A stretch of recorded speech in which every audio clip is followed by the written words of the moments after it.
Hi, I'm Teri Hendrich C, and this is Prism Power, the show where I empower you with facts, thoughts, and insights about our world through the lens of color. Did you know that there are certain colors that are banned from appearing on animations made for TV? In this episode, I'm going to take you behind the scenes and reveal to you these illegal colors.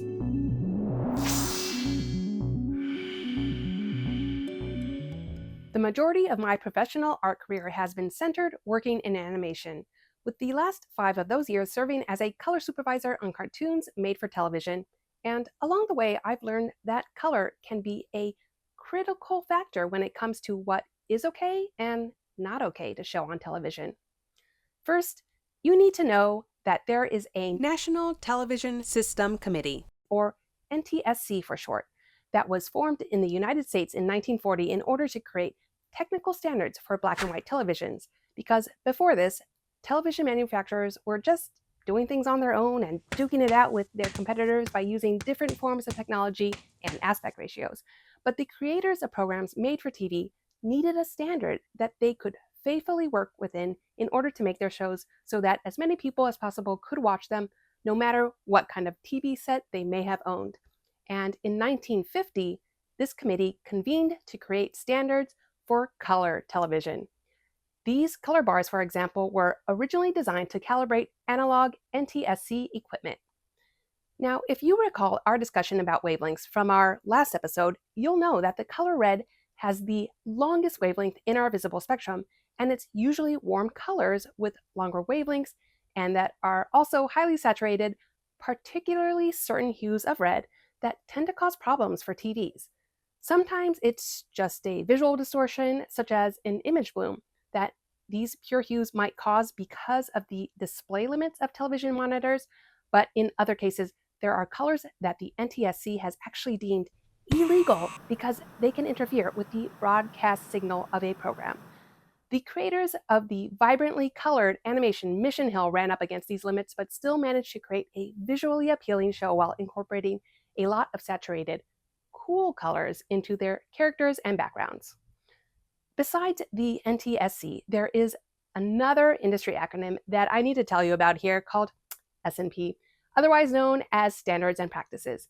Every network has an S&P department that pores over every line of dialogue and looks over every image of a program prior to broadcast in order to make sure that nothing problematic will make its way on television, since networks are in the business of entertaining people, not offending people, and therefore they want to avoid as much as possible getting themselves in any kind of legal jeopardy. And the interesting thing that I have discovered working as a color supervisor is that more often than not, it is the color of an object that can be the deciding factor as to whether or not that object will be allowed to be shown on screen. One major factor that influences how strict or lenient S&P is when making their decisions on approvals are the parental guidelines or age rating of a television program. For example, Rick and Morty used to be rated TVMA for mature audiences only when it originally aired late at night on Adult Swim. Although with time, Rick and Morty's audience grew beyond the 18 and older crowd and began to air earlier in the evening to accommodate a larger and younger audience. And it was around this time that their rating changed to TV 14. So, what does this all have to do with color? Well, once Rick and Morty's age rating changed to accommodate a younger audience, the artists on the show began to encounter more restrictions with what they could show on screen, which in some cases has directly impacted their color choices. Now, I can't necessarily go into too much more detail here when it comes to Rick and Morty, but I can tell you about unexpected issues with color that I did encounter on 2 other TV 14 rated shows that I color supervised on. The first memorable encounter I had with S&P was while designing the colors for an anthropomorphic shampoo bottle that aired on the 6th episode of the 3rd season of Duncanville. For legal reasons, I can't show you that actual prop with the unapproved colors on it since the network had their reasons for not wanting those versions shown on screen, but I can show you a recreation of the prop as drawn by my 5-year-old. And afterwards, I can show you what the final approved version looked like on screen. In this episode of Duncanville, Duncan accidentally catches his mom Annie naked, which traumatizes him so much that he begins to see his naked mom in everyday objects, including a shampoo bottle, which morphs into the image of his mom.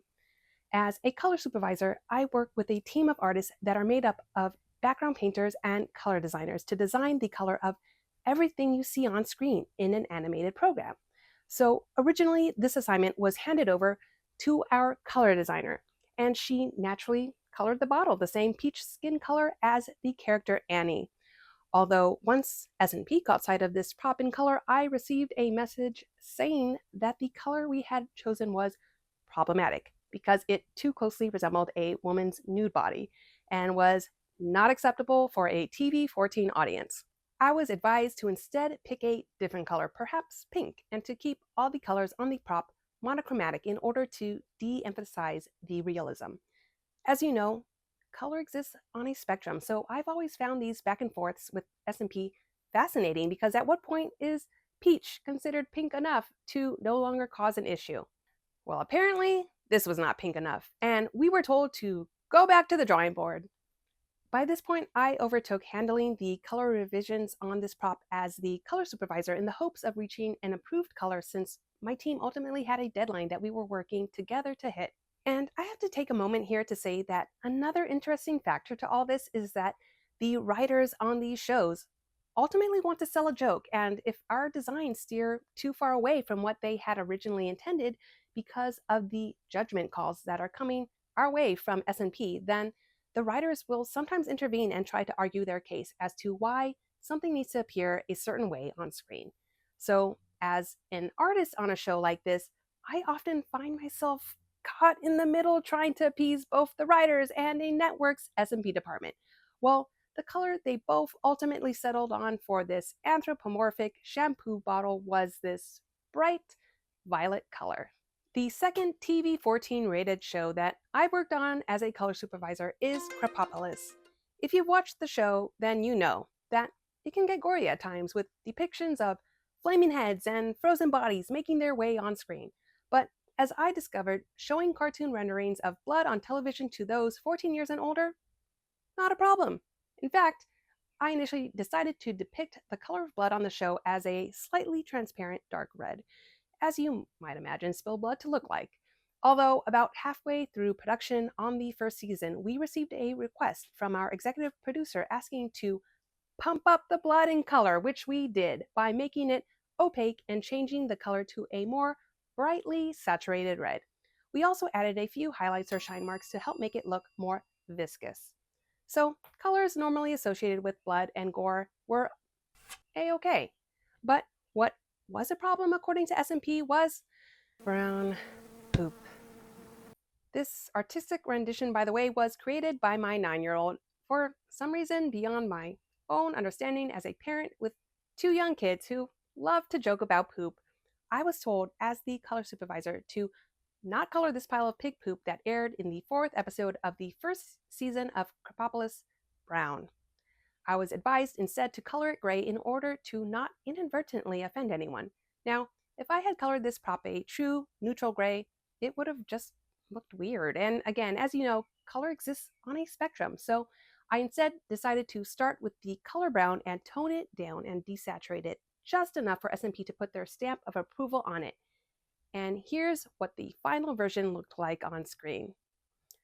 I bet you had no idea before this about all the colors you were missing out on while watching some of your favorite animated programs. I hope this revealing information gives you a new appreciation as to the importance of color and how it can play such a crucial factor in how we interpret what we see on television. See you next time on Prism Power. If you have any questions about color, feel free to leave them in the comments. Your questions could help inspire a future episode. Transcripts of each episode are available at terihc.art. All links can be found below in the show notes. This video is unsponsored. If you want to support the work that I'm doing, you can check out my website where you can find original art, prints, and custom products I've designed. Purchases made there directly support me as an artist. Please help this channel grow by subscribing. Your support is truly appreciated.